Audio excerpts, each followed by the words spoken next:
Hello ji. Let's see आज की guidance क्या है।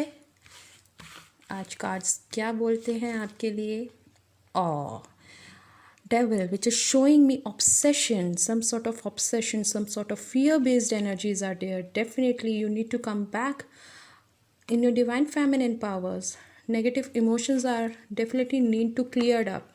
अब ये डेविल की एनर्जी हमारी ऑब्सेशन शो कर रही है, ये आपका फियर शो कर रही है, ब्लॉकेजेस शो कर रही है आपके मनी में as well as your emotions also. तो इसको आज सैटरडे है ego. Can you see the ego is also coming up. So कहीं ना कहीं ईगोइस्टिक होकर आप अपनी लाइफ से वो चीज़ खोने जा रहे हो जो आपके लिए सबसे ज़्यादा वर्थ ही है। सो अपने ईगो को, अपने एडिक्शंस को, अपने नेगेटिव थॉट्स, अपने नेगेटिव इंटेंशंस को रिलीज़ करना, आज ग्राउंड करना बहुत ज़रूरी है ताकि आप आपके राइट पावर्स में आए। ईगो देखिए किसी भी हाल में किसी भी पर्सन के लिए सही नहीं होता है। ईगो एक खुद में डेविल एनर्जीज है, so which you need to clear out, bringing the strength back, bringing the clarity.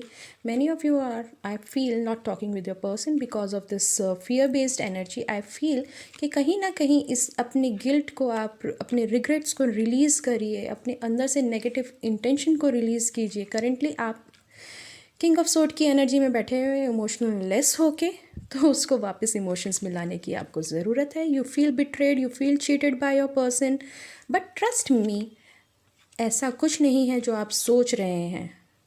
चीज़ें वो नहीं हैं जो हमें दिखती हैं। This is all the illusion because it is created with the fear based energy. आपके पास्ट के इमोशंस, आपके पास्ट का जो पेन है, वो आप करंट एनर्जी, आपने करंट रिलेशनशिप में लाके उसको वर्स्ट कर रहे हो। कहीं ना कहीं Nine of Cups is also showing.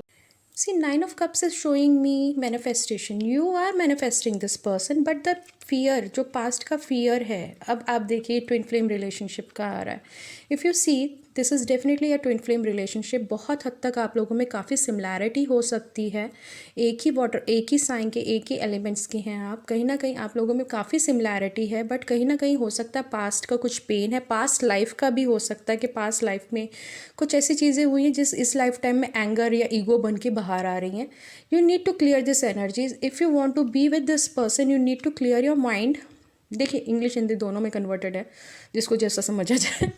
But yes, if you want to be with this person, you have to clear this confusion from your mind, and I do C stability is required.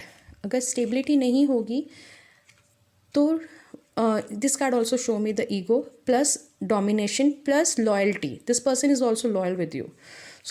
See, loyal है, committed है, but साथ के साथ थोड़ा सा dominating भी है। कहीं ना कहीं इनको अपना डोमिनेशन, अपना ईगो को ग्राउंड करने की बहुत हद तक ज़रूरत है। अगर आप अपना ईगो ग्राउंड करेंगे तभी जो आप मैनिफेस्ट कर रहे हो अपनी लाइफ में वो मैनिफेस्ट कर पाओगे। ऐसे टॉक्सिक्स इमोशंस और पेन की एनर्जी के साथ, ऐसी बिट्रेड की एनर्जी के साथ, गिल्ट की एनर्जी के साथ आपका मनी ब्लॉक हो जाएगा। रूट चक्रा ब्लॉक होने से आपको financial issues, business issues, money issues होने की भी पॉसिबिलिटी है। And I am also seeing your sacral chakra being fucked up. So make sure you release this ego, you release the guilt-based energy, you release the whatever happened in the past. आपको उसको let go करना बहुत ज़रूरी है. Forgiveness is definitely, sacral chakra is fucked up. Move on करिए अपने past से, तभी तो जाके future bright होगा। अगर आप देखिए, the same card is coming up. You need to just let go the past. You need to just move on from the past. And definitely guides and angels are supporting you. आपके guides, आपके angels आपको support कर रहे हैं, and this is a time to heal yourself. आपको heal करना है अपने पास्ट के कर्मास को, पास्ट के पेन्स को, जो पास्ट लाइफ से आ रहे हैं, अननोन फियर्स आ रहे हैं, अननोन पेन्स हैं। आप अपने पार्टनर को खोने से डरते हो, आप इस चीज़ से डरते हो कि आपका पर्सन कहीं और ना चला जाए, किसी और के साथ रिलेशन में ना हो। कहीं ना कहीं एक इंड्यूस अननोन फियर आपके पास हमेशा रहता है। तो इस फियर को आपको लेट गो करना है, तभी एक लॉन्ग टर्म रिलेशनशिप आपका चलेगा। अगर आप ऑब्सेसिव एनर्जी में रहोगे तो वो रिलेशनशिप ब्रेक हो जाएगा। You need to work on yourself. If you want this person to be with you, you need to work on your self.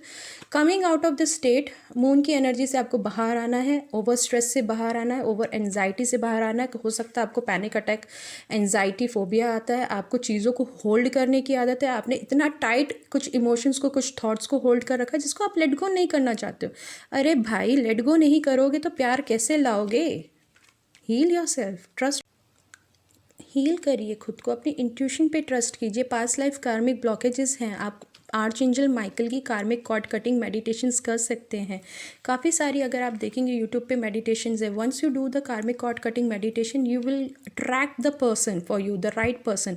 Otherwise you are in a pattern of karmic toxic relationship. ऐसे relationship के patterns में है कि हर बार जब भी आप किसी relation में जाते हैं वहाँ से आपको धोखा ही मिलता है, या फिर चीटिंग ही होती है, या फिर ब्रेकअप्स हो जाते हैं। एक पैटर्न आपका चल रहा है because of that karmic pattern which you need to clear by doing the archangel Michael cord cutting meditations. And once you come back in your powers, आपकी डिवाइन फेमिनिन पावर्स बूस्ट होंगी, तभी जाके आई do सी कि तभी जाके एक new beginning होगी और इस डिसअपॉइंटेड एनर्जी से आप बाहर आ पाओगे। So this is what is a general guidance which is related with the love reading. I hope ये आपके साथ रेजोनेट करे, जो रेजोनेट करे वो पिक करे।